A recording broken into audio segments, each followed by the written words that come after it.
Hello students, आज का हमारा टॉपिक है रोटेशनल डायनामिक्स। मैकेनिक्स का ये लगभग एंड का चैप्टर होता है और काफी इंटरेस्टिंग चैप्टर है। काफी बच्चों को उससे डर भी लगता है, पर मेरा मानना ये है कि इसको सही ढंग से अगर समझा जाए तो ये डिफिकल्ट चैप्टर नहीं है। हाँ, इसमें काफी सारी चीजें होती हैं क्योंकि इसमें काइनेमैटिक्स, लॉज ऑफ मोशन और मैकेनिक्स की वर्क पावर एनर्जी जितने चैप्टर बिल्ड हुए होते हैं, सेंटर ऑफ मास, ये सारे के सारे कंबाइन होके उनका एप्लीकेशन इसमें आ जाता है। तो रोटेशनल डायनामिक्स जो है ये वो चैप्टर है जहां पे हमारा जो पॉइंट मास है वो पॉइंट मास बड़ा होके एक्सटेंडेड बॉडी बन जाता है। यानी कि जैसे काइनेमैटिक्स में हमने देखा, काइनेमैटिक्स में पॉइंट मास जो होता है, हम पॉइंट लेते हैं। काइनेमैटिक्स कभी भी हम एक पॉइंट की बता सकते हैं, हम किसी बॉडी का एक साथ हम नहीं बोल सकते। जैसे ये मार्कर है, अब ये मार्कर मैंने हवा में अगर फेंक दिया तो ये घूम घूम के अगर जा रहा है तो इसके हर एक पॉइंट की डिफरेंट वेलोसिटी, डिफरेंट एक्सेलरेशन होगा। इसी तरीके से एट ए टाइम अगर मुझे एनालाइज करना है तो मैं सिर्फ और सिर्फ एक पॉइंट के बारे में कमेंट कर पाऊंगा। यानी कि मैकेनिक्स में हम स्टार्ट करते हैं जैसे वर्क पावर एनर्जी भी, वो भी एक पॉइंट मास हम एज्यूम करते हैं। लॉज ऑफ मोशन में एक पॉइंट मास एज्यूम करते हैं। यानी कि हम स्टार्ट करते हैं पॉइंट मास से। ये वो चैप्टर है जहां पे जाके हम बात करते हैं एक्सटेंडेड बॉडीज की, यानी जो बॉडीज साइज में कुछ वॉल्यूम ऑक्यूपाई करती हैं, एंड ऑल्सो उसके अंदर हम बात करेंगे रिजिड बॉडीज की। तो सबसे पहले तो हम स्टार्ट करते हैं पॉइंट मास से। पॉइंट मास की कहानी यहाँ पे आगे बढ़ती है और हम बात करते हैं यहाँ पे एक्सटेंडेड बॉडीज की। एक्सटेंडेड रिजिड बॉडीज की हम बात करेंगे, एक्सटेंडेड रिजिड बॉडीज। अब ये एक्सटेंडेड रिजिड बॉडीज, यानी यहाँ पे रिजिड बॉडी बहुत इंपॉर्टेंट टर्म है। रिजिड बॉडी का मतलब होता है जो body under application of any kind of force अपना शेप और साइज चेंज ना करे। यानी कि जैसे मार्कर है, ये ऑलमोस्ट रिजिड बॉडी है। अब मैं ऑलमोस्ट क्यों कह रहा हूँ, क्योंकि ये देखो, अगर मैं इसका कैप बेंड कर रहा हूँ तो ये शेप चेंज कर ले रहा है, तो परफेक्टली रिजिड। यानी कि यूनिवर्स में हर चीज अंडर फोर्स शेप थोड़ा तो चेंज करेगी, तो परफेक्टली रिजिड बॉडी यूनिवर्स में एग्जिस्ट नहीं करती है, बट ये एक आइडियल कॉन्सेप्ट है। बट रिजिड बॉडी का मतलब उसके बॉडी के कोई भी दो पॉइंट के बीच का डिस्टेंस चेंज नहीं होना चाहिए अंडर एनी कंडीशन, तो उसको हम बोलते हैं रिजिड बॉडी। अब हम इसमें बात कर लेते हैं कि हम रोटेशन में क्या बात करने वाले हैं। रोटेशन और ट्रांसलेशन, ये दो चीजें होती हैं। मोशन दो टाइप के होते हैं, रोटेशन मोशन होता है और ट्रांसलेशन मोशन होता है, और दोनों का मिक्सचर भी पॉसिबल है। तो ये पहले सेपरेटली समझ लेते हैं कि क्या होता है। अब जैसे ट्रांसलेशनल मोशन बोलते हैं, ट्रांसलेट करना, यानी एक बॉडी एक लोकेशन से दूसरे लोकेशन पे जा रही है, अपनी लोकेशन चेंज कर रही है। यानी कि जैसे ये मार्कर है, मार्कर इस लोकेशन पे है, अब ये इस लोकेशन पे है, ये है ट्रांसलेशन। रोटेशन जो मोशन होता है, रोटेशनल मोशन, ये कंसर्न होता है बॉडी के ओरिएंटेशन के साथ। यानी कि अगर ये मार्कर मैंने ऐसे 60 डिग्री एंगल पे होल्ड किया था ग्राउंड से, और फिर मैं इसको 60 डिग्री पे ही रख के ओरिएंटेशन चेंज नहीं कर रहा हूँ लेकिन लोकेशन चेंज कर दी है, तो ये हमारा हो जाता है ट्रांसलेशनल मोशन। इसको मैंने रोटेट अभी तक नहीं किया है क्योंकि इसका ओरिएंटेशन चेंज नहीं हुआ है। जब इसका ओरिएंटेशन चेंज हो गया, यानी कि इसे हाथ में ऐसे पकड़ा हुआ है मैंने और ऐसे कर दिया, तो इस तरह का जो मोशन होता है वो होता है रोटेशनल मोशन। दोनों तरह का मोशन साथ में भी पॉसिबल है। जैसे कि अगर गाड़ी का पहिया है, वो आगे भी जा रहा है, उसकी लोकेशन भी चेंज हो रही है, और वो साथ में गोल गोल भी घूम रहा है अपनी एक्सिस के अबाउट, उसका जो एक्सल होता है उसके अबाउट। पंखा होता है कमरे में, वो सिर्फ और सिर्फ प्योर रोटेशन करता है, वो ट्रांसलेशन नहीं करता, वो एक जगह से दूसरी जगह नहीं चला जाता है। ठीक है, तो ये होते हैं, हमें समझना है ट्रांसलेशन वर्सेस रोटेशन। ये डिफरेंस हमें अच्छे से समझ में आना चाहिए। एक एग्जांपल है जहां पे दोनों चीजें आपको देखने को मिलेंगी। फेरिस व्हील जिसको हम बोलते हैं, जाइंट व्हील होता है, मेले में होता है, उसमें कंपार्टमेंट लगे होते हैं और वो गोल गोल गोल गोल ऊपर नीचे ऐसे गोल गोल घूमता है, बच्चे उसमें बैठे होते हैं। तो उसका जो कंपार्टमेंट है वो आप देखोगे वो सर्कल गोल घूम रहा है वो, लेकिन वो सर्कल में ट्रांसलेट कर रहा है क्योंकि उसका ओरिएंटेशन चेंज नहीं हो रहा। ध्यान रखना, कंफ्यूजन नहीं रखना है कि सर्कुलर कहीं भी हो रहा है तो रोटेशन होगा। सर्कुलर हो रहा है, जरूरी नहीं है रोटेशन भी होगा।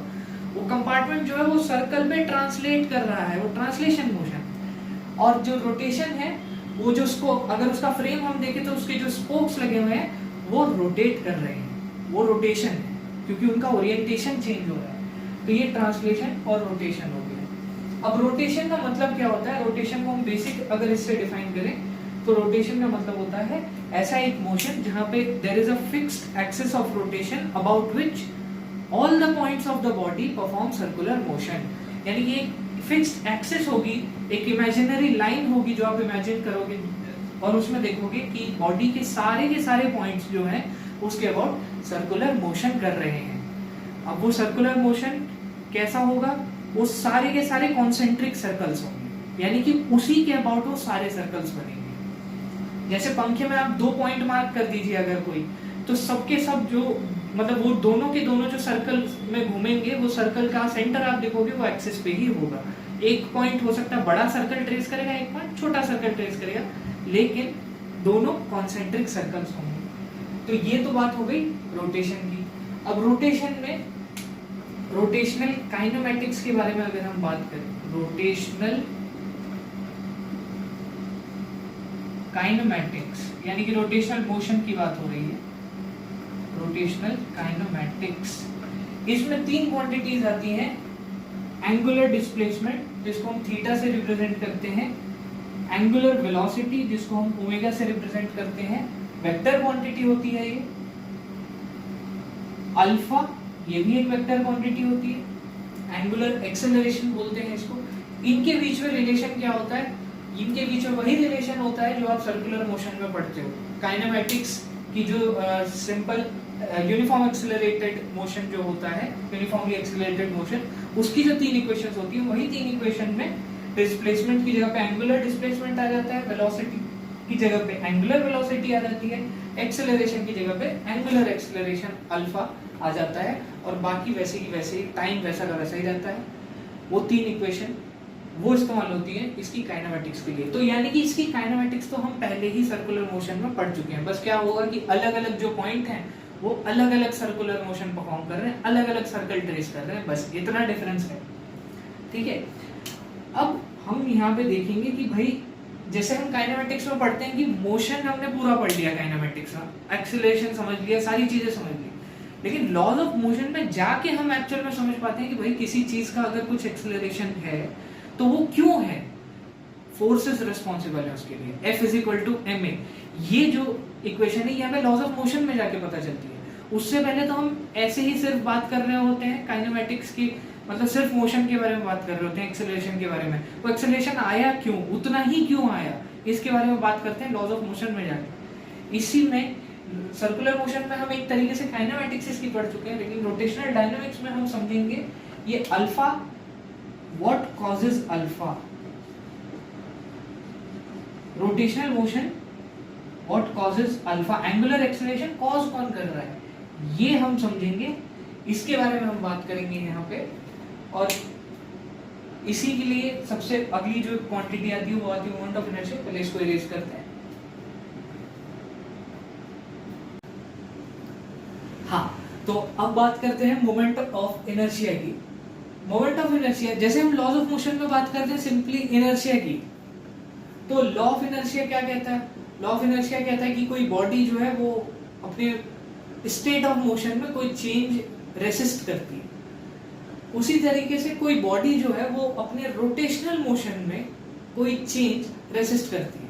उसका जो स्टेट होगा, यानी कि या तो वो घूम रही है किसी एंगुलर वेलोसिटी से तो वो घूमती ही रहेगी, उसको रोकने के लिए एफर्ट लगाना पड़ेगा, और अगर वो नहीं घूम रही है, रेस्ट पे है, तो उसको कुछ एंगुलर वेलोसिटी देने के लिए हमें एफर्ट लगाना पड़ेगा। तो यहाँ पे वही जो चीज जो इनर्शिया थी लॉज ऑफ मोशन में, और वहां पे सीधा रिश्ता उसका होता था मास के साथ।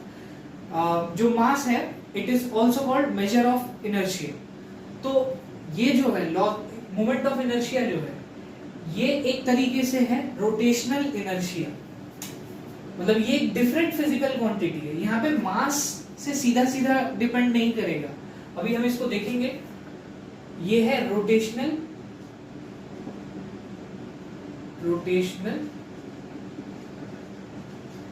इनर्शिया, जिसको हम कह सकते हैं रेसिस्टेंस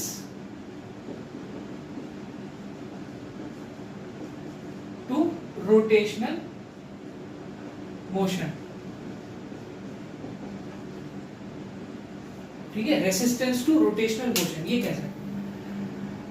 अब ये तो ठीक है, क्या इस क्वांटिटी को हम, जैसे मास को तो हम सीधे सीधे उठा के देख सकते हैं, मतलब किसी बॉडी का अगर हम लीनियर मोशन के रेस्पेक्ट में बात कर रहे हैं, इनर्शिया की बात कर रहे हैं, तो मास को सीधा उठा के पता चल सकता है कि उसका कितना वजन है, मतलब हम फील कर सकते हैं। अब ये जो बात की हमने कि रोटेशन में तो ये मास से सीधा रिश्ता नहीं रखे, मतलब सिर्फ मास मैटर नहीं करेगा, और भी कुछ है, ये थोड़ी डिफरेंट क्वांटिटी है, तो कैसे डिफरेंट है, क्या हम उसको फील कर सकते हैं? तो इसका आंसर है हाँ, बिल्कुल इसको फील किया जा सकता है। और इसके लिए ज्यादा दूर नहीं जाना है, आपको बस अपना पेन उठाना है, आपके पास पेन या मार्कर अगर कुछ होगा तो आप उसको उठाइए और इसको अपनी दो उंगलियों के बीच में ऐसे फंसा लीजिए। अब आप इसको ऐसे थोड़ा सा शेक कीजिए, मतलब एक तरीके से इसका ये पॉइंट फिक्स रहना चाहिए, यानी कि आप इसको बार बार रोटेट कर रहे हैं, रोटेशनल ऑसिलेशन कर रहे हैं इसका। तो आप देखेंगे, एक बार ऐसे करके देखिए और एक बार इसको बीच में रख के ऐसे करके देखिए। तो पेन जैसे बच्चे हाथ में रख के भी घुमाते रहते हैं, तो आप ऐसे करके जब देखोगे, तो जब आप बीच में ऐसे रखोगे, अब और इसमें मैं सेम ही तरीके से उसको शेक कर रहा हूं, सेम ही तरीके से उसका ऑसिलेशन कर रहा हूं, लेकिन दोनों ही केस में आपको फील होगा कि आपको ये वाला जो पार्ट है इस तरीके से करने में आपको ज्यादा एफर्ट लग रहा है, वो ज्यादा कुछ भारी और मतलब ज्यादा एफर्ट मांग रहा है, मतलब उसका रोटेशनल मोशन आपसे ज्यादा एफर्ट मांग रहा है। जब आप ऐसे करोगे तो इजीली होगा।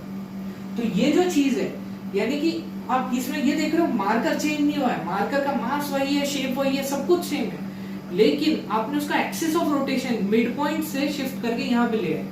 तो ये शिफ्ट करने से ही उसकी जो रोटेशनल मोशन की जो प्रॉपर्टीज थी, जो चीजें थी, वो थोड़ी डिफरेंट हो गई। यानी कि एक्सिस ऑफ रोटेशन से फर्क पड़ता है, यानी कि सिर्फ और सिर्फ मास से नहीं फर्क पड़ता, हम किस एक्सिस के अबाउट बॉडी को रोटेट करने की बात कर रहे हैं, इससे भी फर्क पड़ता है।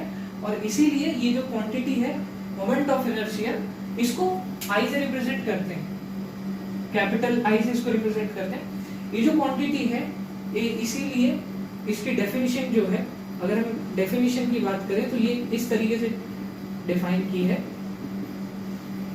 अगर कोई पॉइंट मास है किसी एक्सिस से r डिस्टेंस पे रखा हुआ है, पॉइंट मास m, तो उसके लिए मोमेंट ऑफ इनर्शिया हो जाता है mr²। r जो है परपेंडिकुलर डिस्टेंस है इस पॉइंट मास का इस एक्सिस ऑफ रोटेशन से, ठीक है। अब इसी के साथ इसकी जो SI यूनिट हो जाएगी वो आप देख सकते हैं, SI unit will be kg into metre square, ये इसकी SI यूनिट हो जाएगी, ठीक है। अब इसको ये जो mr² ही क्यों, ये कहां से फॉर्मूला आया है, तो इसका डेरिवेशन भी प्रॉपर किया जा सकता है। ये एक स्केलर क्वांटिटी है, मोमेंट ऑफ इनर्शिया की स्केलर क्वांटिटी है, मतलब एक सिंगल एक्सिस आपने अगर फिक्स कर दी है, तो मल्टीपल अगर पॉइंट मासेस रखे हो तो उन सबका आप mr² plus mr² plus mr² ऐसे करके ऐड कर सकते हो। ये एक स्केलर क्वांटिटी है, पॉजिटिव स्केलर क्वांटिटी। तो हमारे लिए 11th 12th में ये स्केलर की ही तरह ट्रीट होगा, लेकिन एक्चुअल में अगर हम बात करें तो वेक्टर होती है वो जो डायरेक्शन और मैग्नीट्यूड दोनों होता है जिनके पास, स्केलर वो होती है जिनके पास सिर्फ मैग्नीट्यूड होता है। और एक टाइप की क्वांटिटीज होती है टेंसर क्वांटिटीज।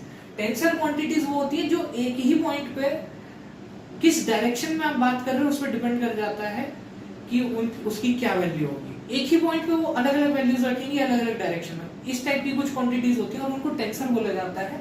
और मोमेंट ऑफ इनर्शिया भी टेंसर क्वांटिटी है, लेकिन ये स्केलर की तरह बिहेव करेगी आपके लिए जहां पे आप एक्सिस फिक्स्ड रखोगे।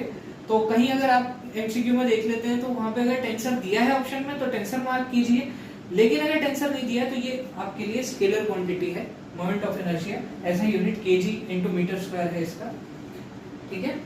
तो ये जो क्वांटिटी है ये मैटर करती है जब हम रोटेशनल डायनामिक्स पढ़ते हैं, जब हम देखते हैं कितनी फोर्स से कितना रोटेशनल मोशन प्रोड्यूस करने वाले हैं, तो हमें डेफिनेटली उसका रोटेशनल एनर्जिया पता होना चाहिए। तो ये वो क्वांटिटी है जो हमको हेल्प करेगी। इसका डेरिवेशन हम डिटेल में देख सकते हैं, लेकिन इस वीडियो में हम उसकी बात नहीं करेंगे, लेकिन ये प्रॉपर्ली डिराइव किया जा सकता है, मतलब ये कोई ऐसा नहीं है कि कहीं से मैजिकली आ गया, प्रॉपर डेरिवेशन है इसका, ठीक है। इसको मिटाते हैं। हाँ, तो मोमेंट ऑफ इनर्शिया का जो नेक्स्ट पार्ट है वो होता है calculation of moment of inertia. अब वो खुद में एक बहुत बड़ा पार्ट है, जो रोटेशनल डायनामिक्स चैप्टर है उसका काफी बड़ा पार्ट है calculation of moment of inertia. उसके डिटेल में उसमें 2 थ्योरम भी होते हैं, उसके डिटेल में हम अभी नहीं जाएंगे। उससे पहले हम समझेंगे टॉर्क क्या होता है। टॉर्क एक फिजिकल क्वांटिटी है, ये एक वेक्टर क्वांटिटी है, ठीक है, वेक्टर क्वांटिटी है और साथ में ये एक्सियल वेक्टर है। वेक्टर में भी ये एक्सियल वेक्टर है। एक्सियल वेक्टर वो होते हैं जिनके जो एंगुलर इफेक्ट होता है जिनका। एक्सियल वेक्टर जैसे एंगुलर वेलोसिटी होती है तो उसको हम राइट हैंड थंब रूल से देखते हैं, यानी कि एंगुलर वेलोसिटी मान लो बोर्ड के बाहर की तरफ अगर वेक्टर निकला हुआ है तो उसका जो इफेक्ट हम पता करेंगे, क्योंकि एंगुलर वेलोसिटी तो एंगुलर है, वो कोई एक डायरेक्शन में नहीं है। तो थंब को उस डायरेक्शन में रख के हम देखते हैं और हमारी फिंगर्स की डायरेक्शन में उसका इफेक्ट है, तो इफेक्ट फिंगर्स की डायरेक्शन में। सिमिलरली टॉर्क भी उसी तरह की क्वांटिटी है, ये एक वेक्टर क्वांटिटी और एक्सियल वेक्टर। और ये जो लेटर है टाउ, इसको टाउ से रिप्रेजेंट करते हैं, टाउ बोलते हैं, ग्रीक लेटर है, इससे इसको रिप्रेजेंट किया जाता है। इसकी डेफिनेशन अगर हम देखें तो ये होता है torque is given by R cross F. ये दो वेक्टर्स का क्रॉस प्रोडक्ट है आर क्रॉस एफ। अभी क्या है आर क्या है एफ उसके बारे में बात करेंगे, बट यहाँ पे ये जान लीजिए कि टॉर्क का रोटेशनल डायनामिक्स में, रोटेशनल मोशन में वही रोल है जो लॉज ऑफ मोशन में फोर्स का था। मोशन करवाने में फोर्स रिस्पॉन्सिबल था, रोटेशनल मोशन करवाने में टॉर्क रिस्पॉन्सिबल होगा। अकेला फोर्स नहीं, उसका मोमेंट होगा, इसको मोमेंट बोला जाता है। जब भी हम आर क्रॉस समथिंग करते हैं तो मोमेंट ऑफ दैट थिंग हम बोलते हैं। जैसे एंगुलर मोमेंटम भी होता है, आर क्रॉस पी होता है, तो that is it is also called moment of force. Torque is also called moment of force. तो टॉर्क हुआ आर क्रॉस एफ। अब ये ऐसा क्यों है, इसको क्यों ऐसा लिया है, इसके बारे में एक बार सोच के देखते हैं। मान लीजिए कि एक डिस्क जो है मैंने यहाँ पे व्हाइट बोर्ड के ऊपर फिक्स कर दिया, ठीक है, और इसका जो सेंटर है यहाँ पे फिक्स कर दिया, but it is free to rotate, ये रोटेट हो सकती है। तो अगर मैं इसके ऊपर, अगर ये मैंने एक रेडियस वाली डायरेक्शन ऐसे ले ली, अगर मैं इसके ऊपर ऐसे टुवर्ड्स दिस फिक्स्ड पॉइंट अगर मैं फोर्स लगाऊं तो कोई रोटेशनल इफेक्ट नहीं होगा, है ना। अगर मैं इसको डिस्क को ऐसे प्रेस करने लग जाऊंगा तो रोटेट नहीं होगी। और अगर मान लीजिए मैं ऐसे भी फोर्स लगाऊंगा तो भी ये रोटेट नहीं होगी, तो रोटेशनल इफेक्ट आएगा नहीं। अगर मुझे थोड़ा भी रोटेशनल इफेक्ट यहाँ पे लाना है तो इस रेडियस से परपेंडिकुलर डायरेक्शन में, यानी कि इस सर्कल के लिए वो टेंजेंट हो जाएगा, उस डायरेक्शन में मान लीजिए मैं ऐसे फोर्स लगा दूं तो भी रोटेशन होगा, ठीक है। अगर मैं ऐसे फोर्स लगा दूं तो भी रोटेशन होगा, ऐसे लगा दूं तो भी रोटेशन होगा। यानी कि कुछ ना कुछ फोर्स का जो कंपोनेंट है वो रेडियस से परपेंडिकुलर डायरेक्शन में आना ही चाहिए, और वही रिस्पॉन्सिबल होगा इसको रोटेट कराने के लिए। यानी कि ये तीन डायरेक्शन जो है इनमें रोटेशन का इफेक्ट आएगा, लेकिन ये जो फोर्स अगर मैं इस तरीके से लगाऊंगा तो नहीं आएगा, राइट। तो यानी कि किस डायरेक्शन में फोर्स लग रही है ऑब्जेक्ट के ऊपर ये मैटर करता है, साथ में उसका डिस्टेंस भी मैटर करता है। ये आर क्या है, आर है जिस हमेशा हम टॉर्क अबाउट अ पॉइंट लिखते हैं, अबाउट अ पॉइंट और एक्सिस, जिस भी एक्सिस के अबाउट रोटेशन हो रहा है, पॉइंट ऑन दैट एक्सिस, ठीक है। तो ये जो आर है position vector of that force, मतलब point of application of force जो होगा, जिस पॉइंट पे फोर्स को अप्लाई किया जाएगा उसका पोजीशन वेक्टर है आर, और वो क्रॉस प्रोडक्ट हो रहा है उसी फोर्स के साथ। तब उस फोर्स का टॉर्क जो है वो हमें पता चलेगा। अगर ये आर क्रॉस एफ 0 है, आप देखेंगे दोनों ही केस में इस पॉइंट का अगर ये पोजीशन वेक्टर आप देखेंगे तो ऐसे निकला हुआ है, तो इस केस में और इस केस में, दोनों ही केस में यहाँ पे जो है, यहाँ पे ये नहीं होगा, रोटेशन नहीं होगा। दोनों ही केस में अगर आप देखेंगे तो आर क्रॉस एफ 0 आएगा, एक में 0 डिग्री है, एक में 180 डिग्री है, तो आप आर क्रॉस एफ करेंगे तो 0 मिलेगा, यानी कि टॉर्क आपको इन दोनों केसेस में 0 मिलेगा, लेकिन बाकी केसेस में आपको नॉन 0 मिलेगा। और प्लस ये जो आर है, मतलब डिस्टेंस क्यों मैटर कर रहा है, इसका फिजिकली आप एक एग्जांपल देख सकते हैं। जब दरवाजा अगर आप खोलेंगे बंद करेंगे, तो दरवाजे को जब आप खोलते हैं तो आप कभी करके देखिए कि दरवाजे के जो हिंज है उसके पास से जब आप फोर्स लगाएंगे तो आपको सेम तरह की एंगुलर वेलोसिटी प्रोड्यूस करने के लिए ज्यादा फोर्स लगाना पड़ेगा। वहीं आप अगर हैंडल के पास से उसको पुश करेंगे तो इजीली वो पुश हो जाता है। तो जितने ज्यादा डिस्टेंस पे आप फोर्स लगाएंगे, सेम फोर्स अगर लगाएंगे तो उतना ही ज्यादा उसका टॉर्क प्रोड्यूस होता है, यानी कि रोटेशनल इफेक्ट उतना ज्यादा प्रोड्यूस होगा। यानी कि अगर आप पास से अगर फोर्स लगा रहे हैं, हिंज के पास अगर फोर्स लगा रहे हैं, तो सेम टॉर्क प्रोड्यूस करने के लिए आपको फोर्स ज्यादा लगानी पड़ेगी क्योंकि डिस्टेंस कम रह गया है। तो इसलिए टॉर्क जो है वो डिस्टेंस और फोर्स इन दोनों से मिलकर बनता है और उसकी पोजीशन से भी। तो एक तरीके से ये फिजिकल क्वांटिटी जो है इस तरीके से डिफाइन की r क्रॉस f, यानी कि पोजीशन वेक्टर और फोर्स दोनों से ही परपेंडिकुलर है। यानी कि इन फोर्सेस की अगर मैं टॉर्क की बात करूं तो r cross f, r vector ऐसे आएगा और क्रॉस f, तो ये बोर्ड के बाहर की तरफ जो है ये टॉर्क जो है आउटवर्ड्स, ये वेक्टर आउटवर्ड्स आ रहा है। टॉर्क की जो अगर मैं SI यूनिट की बात करूं तो न्यूटन इंटू मीटर हो जाएगा, न्यूटन इंटू मीटर। तो SI यूनिट जो है, SI यूनिट होगी इसकी न्यूटन इंटू मीटर। ठीक है, अब फाइनल जो चीज है वही समझने की ये है कि इसमें जो इक्वेशन आती है, टॉर्क ही डिसाइड करता है कितना एंगुलर एक्सेलरेशन प्रोड्यूस होगा, यानी कि torque is equal to I into alpha. ये इक्वेशन आती है रोटेशनल मोशन में, बड़ी काम की इक्वेशन है। Torque is equal to I alpha. तो यहाँ पे ये कुछ देखा जैसा लग रहा है। This equation is analogous to F is equal to ma। यहाँ पे फोर्स, वहां पे लॉ ऑफ मोशन में फोर्स डिसाइड करता था कि एक्सेलरेशन कितना प्रोड्यूस हो रहा है, यहाँ पर टॉर्क डिसाइड करेगा कि एंगुलर एक्सेलरेशन कितना प्रोड्यूस हो रहा है। तो यहाँ पे इसीलिए और काफी ज्यादा इसमें सिमिलरिटी आपको दिख रही है। तो रोटेशनल मोशन में यहाँ पे torque is equal to I into alpha, और यहाँ पे आप देख रहे हो कि जैसे ये इनर्शिया, मेजर ऑफ इनर्शिया हमने बताया शुरू में, यहाँ पे मोमेंट ऑफ इनर्शिया, ये भी रोटेशनल इनर्शिया। ठीक है, तो इस तरीके से इसमें चीजें प्रोड्यूस प्रोसीड होती हैं। आई होप यहाँ तक समझ में आया होगा। Thank you.